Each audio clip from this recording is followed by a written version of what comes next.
Welcome back to Health by God's Design. This is actually session 8 of 12. We are going to be talking about nutritional saturations. We're talking all about food today.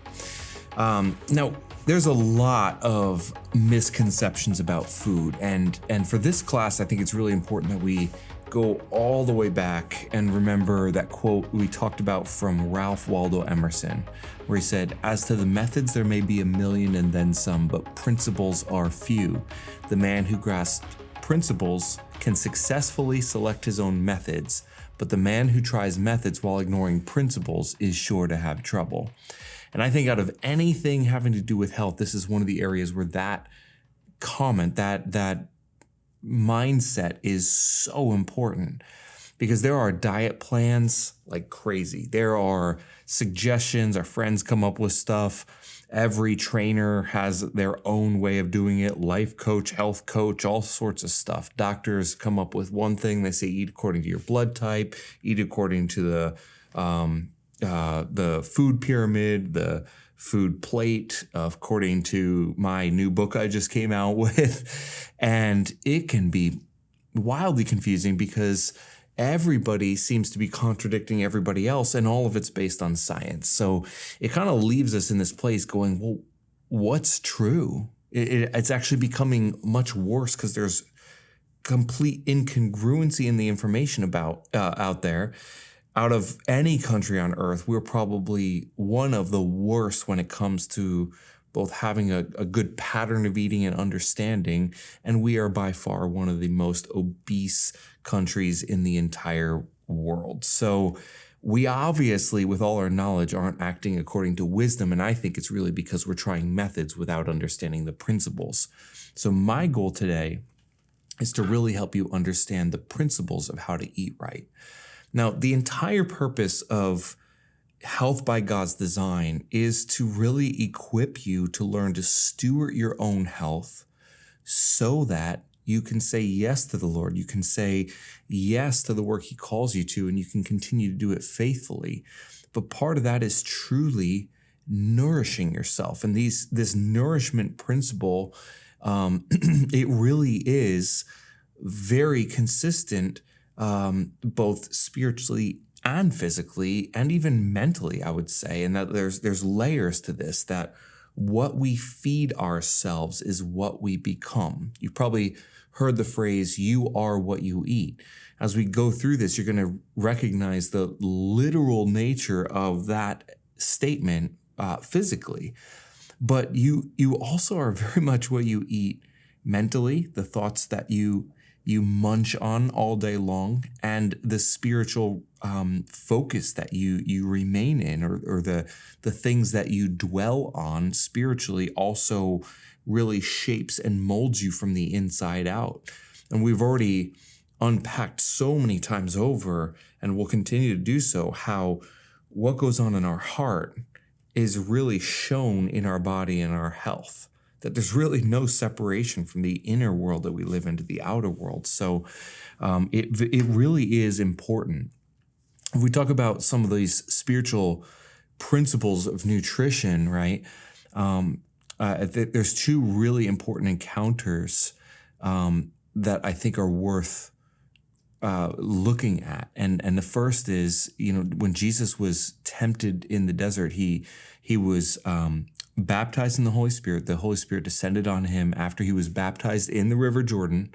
He came up, the Holy Spirit descended on him like a dove and remained. And immediately the Holy Spirit led him out to the wilderness, where he fasted for 40 days. And while he was out there, Satan came and tempted him when he was at his weakest. And one of the temptations was that Satan said, "Hey, turn these rocks into bread." And Jesus looked straight at Satan and he said, "Man does not live by bread alone, but it's the word rhema that proceeds from the mouth of God." And the word rhema is the spoken word. So it's what God says. It's not just what was written in the Bible. That's logos, but it's every word. In other words, as God speaks, God the Father speaks, that becomes the food that we live on, that it actually nourishes us deeply. was a second encounter where he was challenged and he said, I know of a food you don't know of, and it's to do the will of the Father. And it was very confusing to his disciples when he said that, because they didn't totally understand what he was saying. But there is such a profound understanding of the fact that we are nourished spiritually in a way that actually physically sustains us. Now, I've done long-term fasts. I'm going to talk a little bit about fasting by the end of this session, but I've done fasts for up to 21 days. And I actually had energy as if I was eating the entire time. And in fact, I just fasted and prayed. I spent so much time with the Lord, and it was amazing. But just to test it out, on the 21st day, I did a heavy hour-long weightlifting workout and got through the entire thing. It was a little slower than a typical workout, but I couldn't believe how much sustained energy I still had in my body after not eating a single bite for 21 days. So you really are built in a pretty dynamic way, but we do live in a physical world, and there are physical necessities that we have to meet in order to be healthy. Now, the point of eating, I'm just going to start off with this. The point of eating actual food is simply to nourish the body. It's not to please your emotions. It's not to get over a hard day. It's not to comfort our broken soul. It's literally to sustain and nourish our body so that it can be used right. And so there's been a lot of things that have been twisted about food, a lot of changes in the way food has been manipulated, literally manipulated to change its even function. So now we're eating food that's totally devoid of nutrition, but tricks our brain. And so the only way to understand how that manipulation cycle works, how those broken diet plans or eating habits, how they're failing us, is to really go all the way back and start from the ground up. What are the principles of nutrition? And so let me pull up the slides so you can see what I'm going to talk about. Our body is literally made up of what we eat, right? So when we eat food, the food is what goes into us. But a better way of thinking it is, it's not the food that makes up our body, but it's the small nutrients that's within the food that really make up our body. So these nutrients are varied. We have potassium, vitamin E, vitamin B2, B6, B12, vitamin K, calcium, magnesium, proteins, carbohydrates, all sorts of things, right? These nutrients literally make up what we are.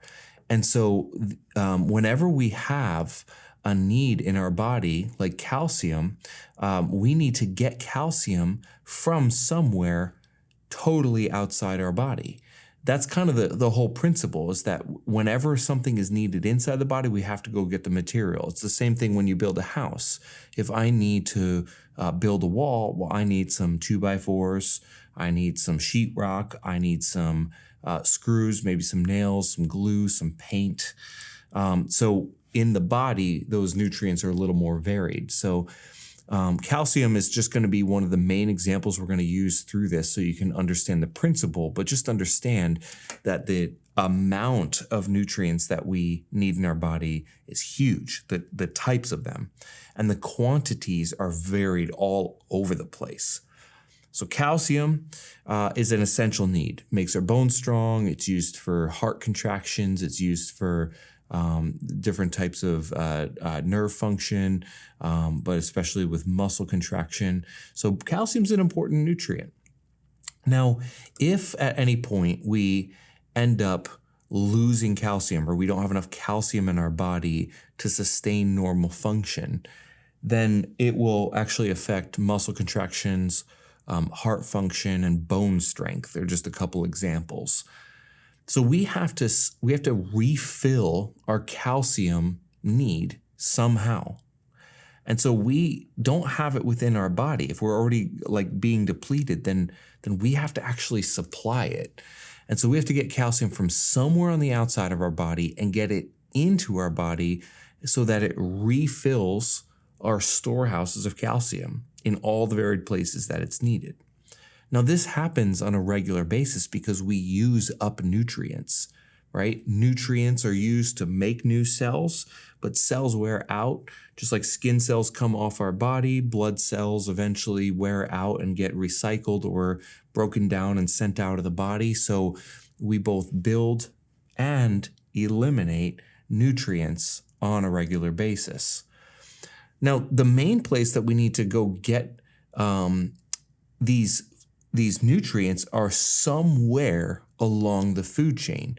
But it's really important to understand that the food chain really starts not with plants, but it starts with dust. So you may have heard the phrase or the verse, from dust we came and to dust we shall return. That's a very literal phrase. And it's because all nutrients originate in some form or fashion in the dust of the earth. Even Adam was formed from the dust of the earth, and then God breathed breath into him. When someone dies, that spirit of life leaves the body, and the body disintegrates back to the original substance it came from, which is dust. And so when we have a nutritional need, we have to get it from the dust into our body. But we don't just go around eating dirt. In fact, it's one of the most inefficient ways to get nutrients into our body. So we have to go through this different process, which we call digestion, but digestion really starts with the food chain that we acquire the nutrients from. So instead of just shoving a bunch of dirt in our mouth, we actually go to the plants of the earth. And so what happens is we rely on this process of repackaging and repurposing nutrients into different forms that are more fit for consumption. And this is how God made the earth. He actually said that all seed-bearing plants were created for us to enjoy. And that's really where the food chain that we right now partake of is really starting from. So what happens is a seed will fall into the ground, and the seed, although it's made of a few nutrients, it has within it a blueprint of a specific thing, a specific plant. And so the seed will start to absorb nutrients from the plant, and it will cause this plant to grow. And it's actually sending the nutrients up the plant into the fruit of the plant, right? The different leaves and fruits and vegetables, seed-bearing things that are edible. And these things are packed with the nutrients that were originating inside the dirt. And so what we get to do is we actually take that plant, that fruit or vegetable or plant substance, that leafy green, that root of some sort, and we eat it. So all these nutrients have been now repackaged and repurposed from the dirt, the dust, into an edible plant substance. And then we take that plant and we chew it, digest it, and then those nutrients that were once in the dirt end up inside of us. Now, we don't always eat just the plant. Sometimes these nutrients, they end up going up into the plant, and then the plant itself is eaten by another creature. And so the nutrients get repackaged and repurposed from the original plant that was growing in the dirt into another creature. And then we eat that creature, whatever it is. In this example, it's a pig. We eat the bacon, and the bacon is actually repackaged, repurposed nutrients from the plant, which is from the dirt. We eat the bacon, and the bacon becomes us. So we are literally what we eat. We're literally the dust, just repackaged and repurposed over and over. And so there could be 4, 5, 6 steps in this food chain before we get to the food that we eat sometimes. But no matter what way you get it, the goal is to acquire the original substance, which was found in the dirt, and to make it a part of us. Okay? So let's go through a little bit more complicated example. Let's say we have a potassium need in the body. You see, there's different foods that have different quantities and qualities of the nutrients we need. So in this example, if we had specifically a potassium need, the goal isn't to just generally eat something. We actually need to eat specific things that supply the needed substance the best. And so in this example, and these are not by any means accurate, I'm literally just helping you understand the core principles of how nutrition works. But in this example, if I need potassium, there's a bunch of different substances that we can get potassium from. Different types of food have different levels of it. And what we need to do is make sure we eat the foods that have the highest amount of potassium in order to meet that nutritional need. So in this example, the apple doesn't have potassium. I'm not saying apples don't, but I'm just giving you a really rough example. But the carrot and the banana do. And so I don't just want to eat something with potassium. Instead, I want to eat what has the most potassium. And so I would choose a banana. The problem with this example is you don't actually know what your nutritional needs are. And because you don't know what your nutritional needs are, it's very, very hard for you to go acquire the right food. And this is the first point I want to make, is that diet plans are impossible to make intellectually because you would have to start with knowing what you need. And if I gave you a piece of paper right now, you couldn't write down your nutritional needs. If I had a blank piece of paper, I slid it over to you, and I said, what I want you to do is I want you to write down every nutritional need you have. I want you to write down every nutrient, the exact quantity of those nutrients that you need, and exactly where in the body that those needs are coming from. You couldn't do it. In fact, I couldn't do it. A nutritionist couldn't do it. Even if you take a blood panel and they were trying to do an extensive blood panel, they're just testing what's inside the blood, not what's inside the body parts. And so they wouldn't even be able to really test accurately what your nutritional needs are. And even if they could, within 2 hours, your nutritional needs will be different because your body uses these nutrients up.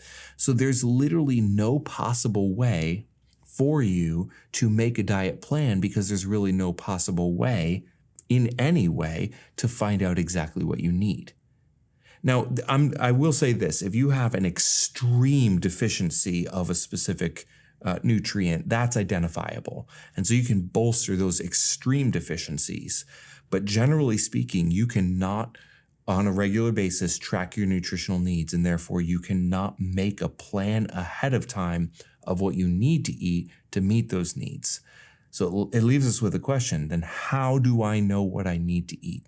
And that's really what I want to show you today, because the truth is you should eat what you crave.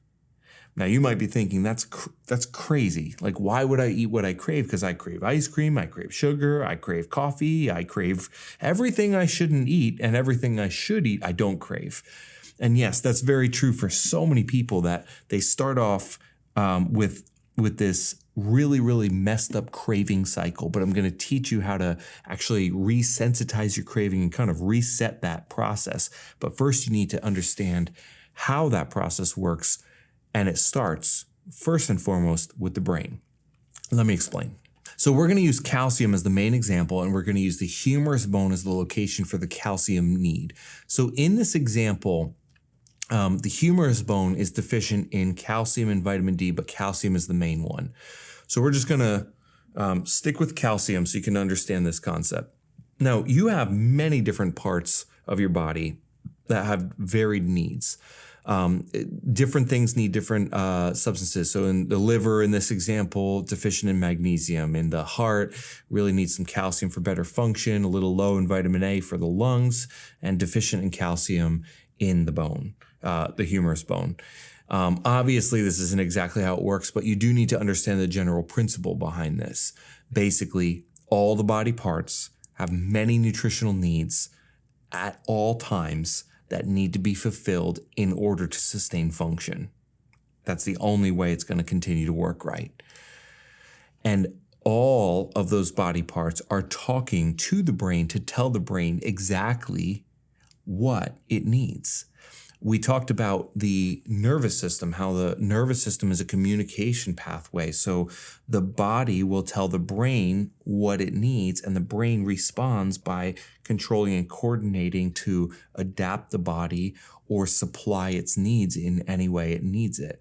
And so this follows that exact principle that the body tells the brain what it needs, and now it's the brain's job to actually go get that thing. So step number one in the nutritional process is we have a nutritional need. Pretty simple. In this example, we're just to understand the whole cycle. We're gonna start only with this humerus bone and stick with calcium. So in the humerus bone, we have some calcium. Well, nerve signals travel to the brain to tell the brain that it needs calcium. So now the brain goes, oh, I need calcium. Got it. And so the brain now puts calcium essentially on a bit of a shopping list, saying, where can I get calcium from to supply it to the bone? The first place it's going to look is to see if there's any excess calcium throughout the body. And if there is, it can supply that calcium to the humerus bone and potentially fill it on its own. But a lot of times it needs it from the outside of your body. Now, the brain creates this shopping list, but it's more than just calcium. It's going to be anything in the body that is needed. So it could be vitamin A, vitamin K, magnesium, and even B12. And the list will go on, but we're just going to stick with these for this example. So the shopping list is basically the brain's way of saying, hey, I don't have these things on the inside, so we have to go get it from the outside somewhere, okay? The brain actually produces a craving for those specific nutrients. So back to just calcium, basically the brain is going, hey, I have a nutritional need. It's calcium. And so this craving is not a bad thing. It's actually a signal from the inside of your body projecting outward, basically up to the conscious mind. So all this stuff has been going on unconsciously until we go, I really want something. Now, the craving I'm talking about is not, I want junk food because it makes me feel good. The craving I'm talking about is I have a need because I'm trying to function. Okay, so it's more of a survivalist desperation for a needed thing. Very important to understand that. Now, our senses tune in to find that nutrient. And our physical senses, we have 5 main ones. So our sight, our hearing, our taste, our smell, and our touch. Now, the 2 main ones, or really 3 main ones that are going to be used for seeking out food are going to be sight, seeing something familiar, taste, obviously, and smell. Sight and smell go a lot further. Taste, you actually have to have it and be able to put it in your mouth already. But these senses are tuned in to go find it. Now, you might have encountered something like this where, for example, you really want a banana and everything yellow sticks out. Even not bananas. You're just walking through the shopping store and you're like, oh no, that's not it. So my sight is tuned into that thing. But same thing with smell. One day you could smell something being cooked and not really care about it. But another day, if you need the nutrients inside a specific thing, the same thing that wasn't appealing one day becomes very appealing another day. And that's when you smell the same thing being cooked, you're like, oh man, that smells so good. That's actually because the sense of smell is being tuned in to see if it can find the nutrients being needed. And when you smell it, it's actually warning the brain, hey, you're really close to the nutrient you need. So our physical senses actually become an aid to go seek and find exactly what's needed the most. So what we do is we actually end up selecting the food based on our nutritional memory bank. Now think of it like this. If I've eaten a food before, for example, an apple, when I eat that food, I taste it. And taste is a signal that goes right up to the brain, and we actually can taste the individual nutrients. Now, I can't just eat an apple and go, magnesium, very good. It doesn't work like that. But what happens is unconsciously my brain is creating a bit of a nutritional like library, like a flashcard of nutritional components with different foods based on what you taste and then matching it with what gets delivered once you eat it. So if I eat an apple, within a good 30 minutes, maybe an hour, I'm already starting to absorb some of those nutrients and my brain's going, oh, that's what's in an apple. And it's making a list of all those nutrients. So next time I need a specific nutrient, and it's in an apple and I've eaten an apple before, my brain goes, you know, an apple would do because an apple has what you need in it. None of this is going unconsciously. We don't think about any of this stuff. All we're doing is going, I'm hungry. That looks good. That's it. But underneath all of it is all these nerve signals and sensory pathways and confirmation pathways, and that's what's happening here. And so we reach for the food that we desire the most, and it's actually based on this nutritional memory, okay? That's why we go grab the thing that we grab. And so in this example, right, different foods have different levels of calcium. So some do not have much calcium at all, and others have a whole lot of calcium. So the stuff that doesn't have a lot of calcium, if calcium is like a big need, it's just not going to be appealing. So we're not going to want lemons. We're not going to want grapes. But there's other foods that have quite a bit more: broccoli, almonds, cheese, figs. And so we're going to crave the most what contains the most based on what we've had before. And so in this example, 4 may be a match, but 1's going to be the ultimate winner because it has the most dense form of calcium available. And so what happens is we end up eating that food, and then it initiates that another kind of checkpoint. And that's what you have to think of this as, is a checkpoint to make sure it's what we were hoping for. So we may have a nutritional memory of, hey, almonds sound really good right now. I don't know why I'm craving almonds. The reason why you're craving almonds is because it has the calcium in it that you need. But then once you put it in your mouth, you chew it, it's actually getting confirmed by your sense of taste, because your sense of taste is very sensitive to things that you need. And so this is very interesting. You'll actually really like food that has the nutrients you need. So one day you eat almonds, you're just like, yeah, they're almonds. And another day you eat almonds, you're like, these are really good almonds. They could be the same almonds. The difference isn't the almond. The difference is how badly you need what's in the almond. And so on the day that you are eating a food that you very desperately need, that food tastes extra good. And it's a way to confirm to us that we're eating what we're actually needing. It's amazing, okay? We're going to talk about how food is created to trick us, to pretend that it has what we need without delivering the goods. But this is the natural process, that we will like what we need, okay? And so we eat the almonds. It confirms to the brain, yep, that has calcium in it. We say, that's good. But the nerve signals are going, yes, it contains what we're looking for. And then, so we go ahead and swallow the almonds. The almonds go through this digestive process, and it breaks up the almond into micronutrients. So it goes from a macronutrient, which is just food chunks, into the micronutrients, which is going to be calcium and all the other stuff that's in almonds. And then the calcium is broken up small enough to actually get absorbed into the bloodstream and finally delivered into the body. And then our brain tells the nutrients where to go in the body, okay? And once it tells the brain where to go in the body, then the part of our body sends a signal up to the brain to tell it, hey, that nutritional need was met, and now you feel satisfied.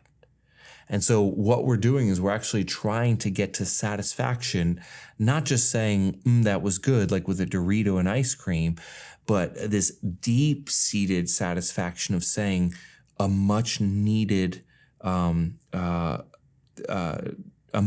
substance was met, a needed requirement for my sustained health was met. And now the function of my body has gone back up and it's being maintained at a high level. And that's when we feel at rest. We feel satisfied because the longing of our body is met in a very, very deep way. And so that's what I'm talking about. And so that process is what we call demand and supply. It's not supply and demand, it's demand and supply.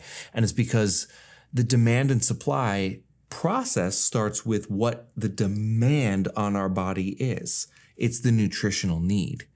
And so this is a summary of what we just talked about. We have a nutritional need. Nerve signals travel to the brain. The brain creates a shopping list of things that we need to go get from the outside of our body.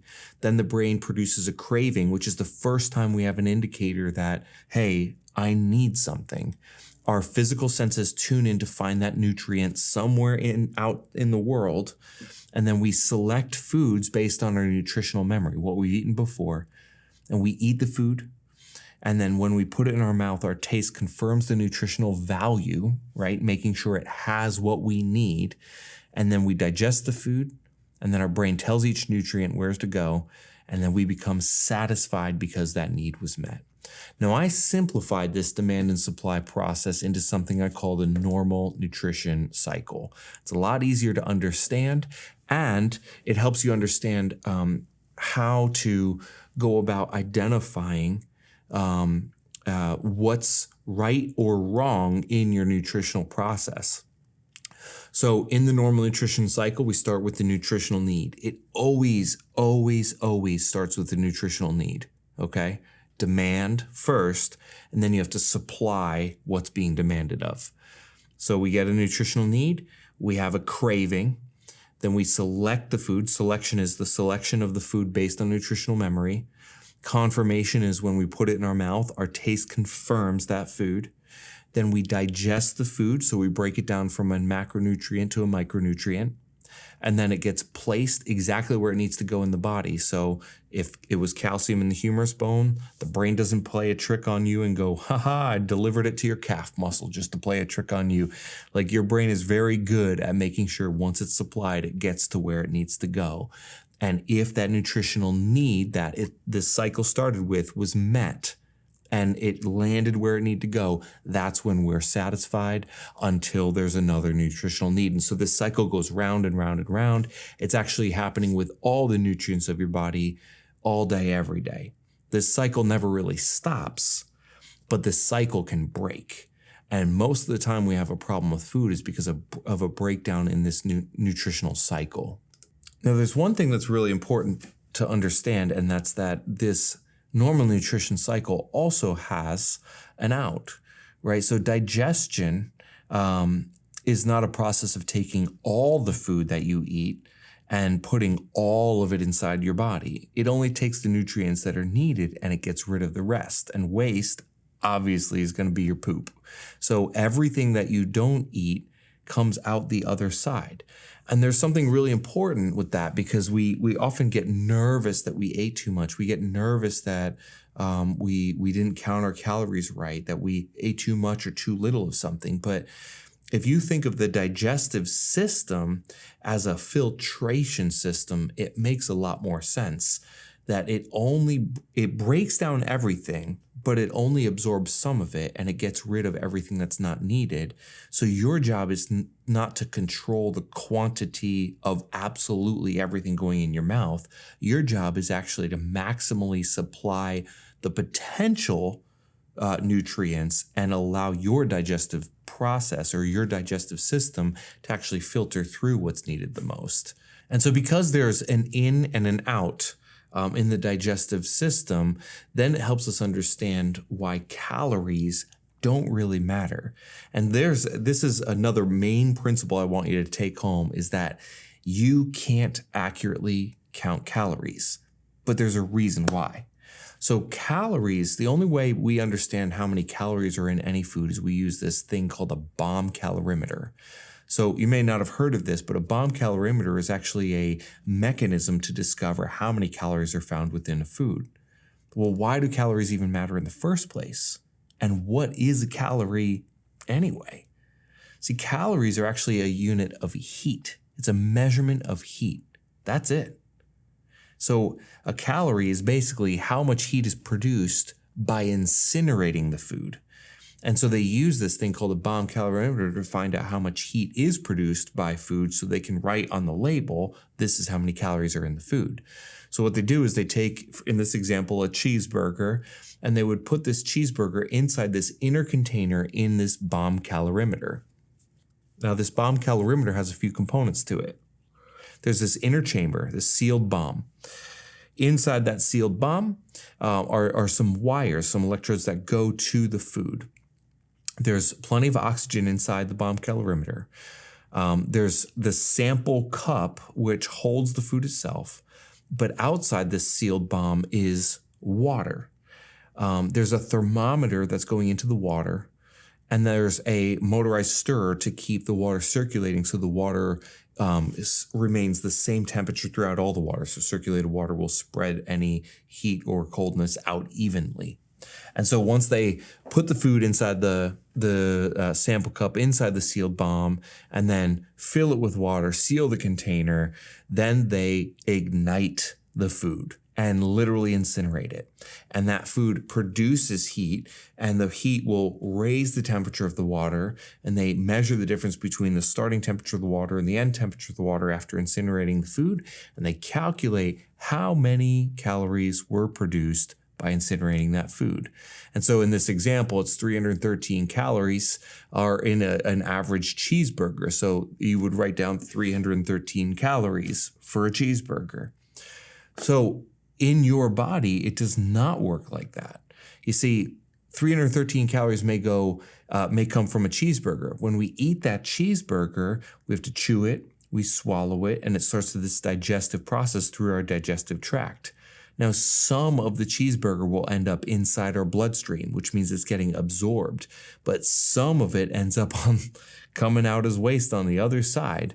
So in this example, if you have 124 calories coming out the other side, then you only had 189 calories out of the 313 calories that actually ended up landing inside your body. So even though you ate 313, you didn't keep 313 calories. Now, the only way you can do this math accurately is you have to take the leftovers, and yeah, I'm talking about the poop, and you would have to eat a cheeseburger, eat nothing else, so you know 313 calories went into your body, and you'd have to make sure it was a 313 calorie cheeseburger, right? So you'd have to take 2 cheeseburgers that were identical, put one in a bomb calorimeter just to confirm how many calories it had, eat the other one so you know the same amount went into you. Then you'd have to chew it, you have to swallow it, allow it to digest, and wait about 8 hours. And then anything that came out the other end, you'd have to collect, and then you'd have to put it inside that sample cup, inside the bomb calorimeter, seal that up, and incinerate that too to measure how many calories were left. And then do the subtraction, and then you'd find out how many calories actually landed in you. So this whole process, no one on earth does, which means no one on earth knows how many calories they actually absorbed ever. And this is why I can't stand calories or protein or carbohydrates or anything, because you don't actually know how many ended up staying. You only know how many you consumed. And so there's a really important principle you need to understand, and it's the difference between consumption and absorption. Diet plans, right? What we eat, that's all consumption. So I can count my proteins, count my carbohydrates, count my calories, count my sugars, count my everything. All I'm counting is what I put in my mouth. No one's counting what's coming out the other side. And so because we're not counting what's coming out the other side, it doesn't matter what you're counting. You're not really considering the fact that there's a big difference between what we consume, which is what we put in our mouth, and what we absorb, which is what passes from the digestive tract into the bloodstream. And it's not really absorbed nutrients until it's in the bloodstream. Okay? So just because it's sitting in your digestive tract does not mean it's your nourishment. And so another principle that's really important to understand is that the only way to go from consumption to absorption is to break food down from a macronutrient to a micronutrient. We have to break it down. And so macronutrients are the big food stuff that we eat. It's the steak, it's the apple, it's the salad, it's the rice, it's the cereal, it's the ice cream. All of those are macronutrients. But the only way to get it into our bloodstream is it has to be broken down from this macro big substance, which does contain tons of nutrients, but it has to be broken down small enough that it can actually get through the intestinal wall into the bloodstream. And so the process of going from macronutrient to micronutrient is what we call the digestive process. Now, that digestive process has a series of steps to it. This series of steps really starts with the mouth. Now, we talked about consumption, right? Putting something in your mouth. We obviously have to chew up food. Sometimes it's in liquid form, but it still goes into our mouth. There really is a 5-step digestive process before it can get to the blood.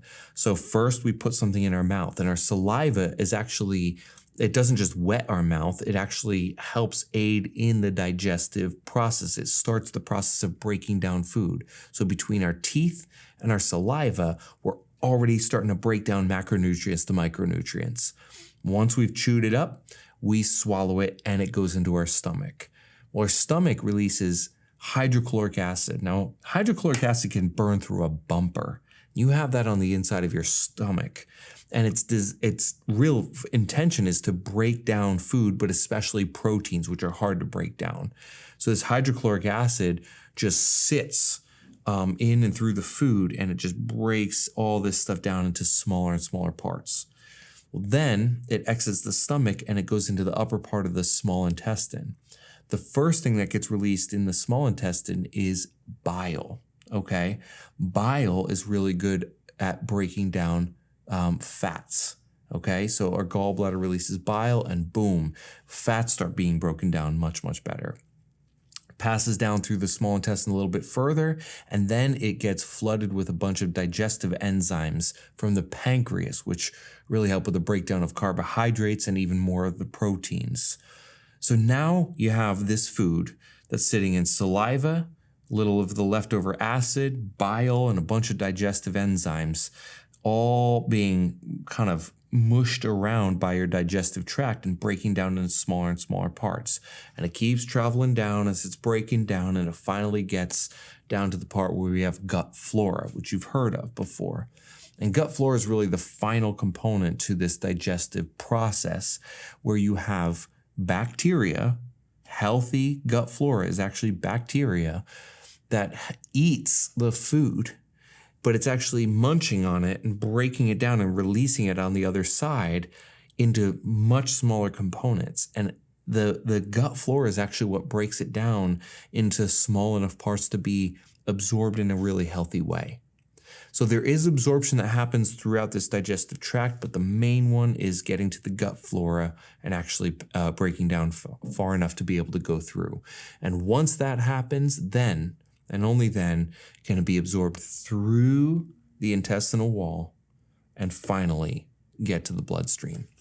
And whatever is not absorbed, because your body is actually very selective about what gets absorbed, the rest of it passes through as waste, okay? And so it separates the difference between what you consumed, which consumption goes all the way through this digestive process, and the only time you're finally at absorption is once it hits the blood. And that's the first point in this whole process that you could call yourself nourished. If you don't break down the food correctly, and there's a breakdown in this digestive process, you can consume the healthiest food on the planet, but if you don't absorb it, you're still malnourished. And that's where a lot of people get confused, because they go, I'm eating so well. You should see what I eat. It's all organic. It's all this. It's all that. And I still feel like garbage. It's not a consumption problem. It has nothing to do with what you're selecting. It has everything to do with the fact that you can't absorb it. And you know what's interesting? Things like stress and anxiety. Remember we talked about the sympathetic nervous system? It's the fight or flight response. So when we're stressed and anxious, it actually shuts down the ability for the small intestines to absorb nutrients and shuts down this digestive process. So people could be stressed out and anxious, eating an immaculate diet and totally malnourished, which tanks their health. And it's actually because of something that's not being managed, again, on the inside. It goes right back to that over and over and over. It goes back to that. So I know this feels like drinking from a fire hose. I love this picture, and it's just a great example of what it feels like to hear all this, because this obliterates most of the diet industry, most of the medical industry's understanding of nutrition, and yet it's based on some unbelievably simple principles that are found in very basic anatomy books. All I did was break it down into its simplest form, and when you see it in its simplest form, you start to realize, hey, my brain alone is responsible for the whole nutrition process. It starts in the brain with the brain identifying what are the nutritional needs, and it's going on all the time. And it ends with the brain, where the brain is signaled that those needs were met, and the brain goes, I can relax now.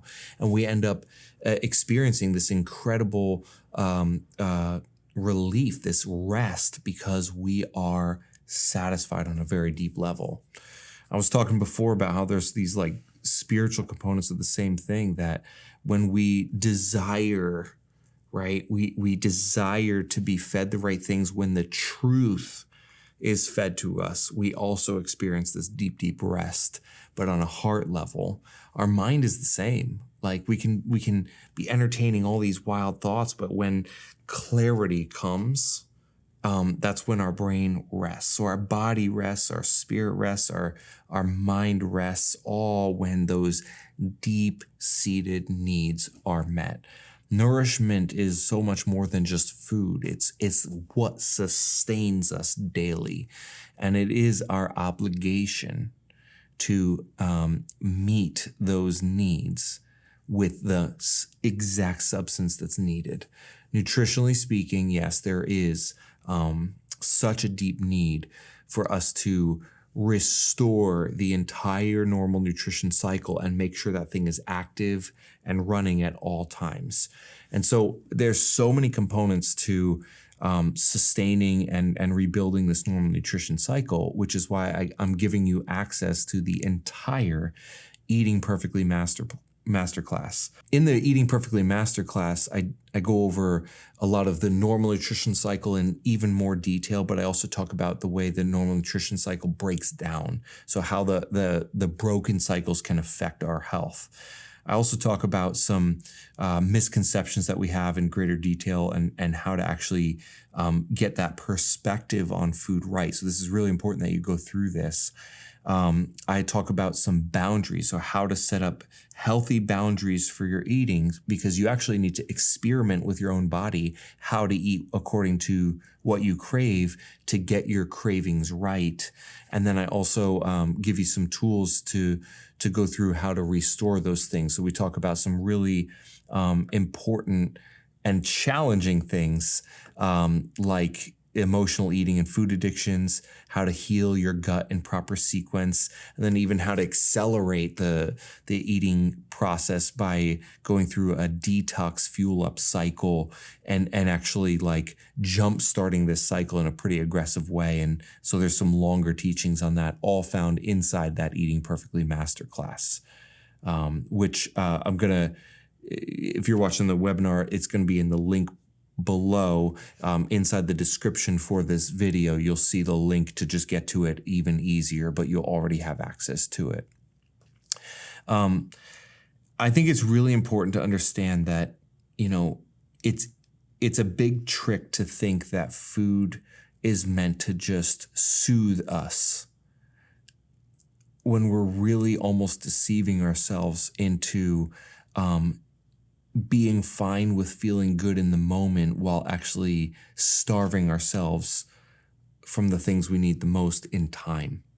And so one of the most important things we can do is surrender this idea that I'm going to self-soothe with food, which ends up both adding things you don't want in your body and creating a chemical toxicity. And we talked about chemical purity, but it's just having way too much of what you don't need and depleting your body or depriving your body of exactly what you do need by never eating or even making room to fuel yourself up with the things you need the most. And so fixing this normal nutrition cycle is such a key, but a lot of it does come from a right mindset. So do take the time to go through the Eating Perfectly Masterclass and really start to get your mind right on how this works. When we look at the big picture, right, the 6 pillars of health, if I don't nourish my body correctly, I will not think right. I will not have the nutrients necessary to sustain my hormone production or balance. It will send my body into an anxious state, which will put me into a fight or flight, which actually messes up my emotional fortitude, right? It deprives my nervous system of the nutrients necessary to function right, which actually shuts down or diminishes my ability for my brain and body to communicate. So now neurological clarity becomes compromised. Like I said, I can't maintain chemical balance, so chemical purity is impossible. I end up eating bad things that end up toxifying my body, and it accumulates over time. So then I can't walk out chemical purity.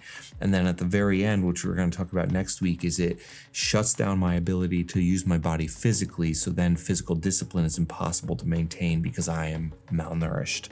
Fixing food is such a practical key component to really experiencing the fullness of the health God created you to live in.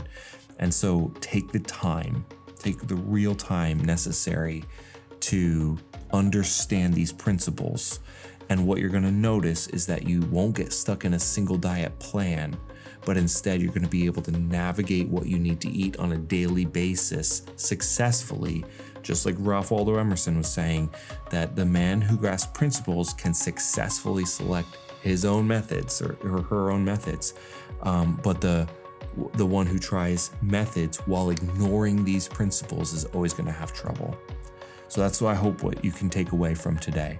But I'm really excited to see you in the next session where we really start to dive into physical discipline. And it's really exciting because that's when we get to express the health from within. We get to actually use it and express it on the outside and enjoy every moment of it. So I'll see you in that session.